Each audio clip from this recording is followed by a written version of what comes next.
Hey everyone, today we're going to go over how to delete text messages on an iPhone. To start, you're going to go to your messages and select the one you would like to delete. Select this one for example. From there, to delete a specific message, you are going to press and hold down for this menu to pop up, copy, speak, or more. What we're going to do is we're going to select more. From here, you'll see the little blue dot has a check mark in it. If you wanted just to delete this one, you press the trash can at the bottom and select delete message.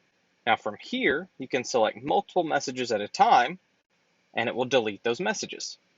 Now, to delete an entire conversation instead of a specific message is also very simple. To start, you're going to back out and find the one that you want to delete. I'm going to delete this one.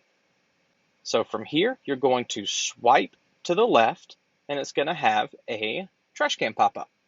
Select the trash can and it will delete all of the text messages in that conversation. Thanks for joining. Please don't forget to like and subscribe if you found this video useful.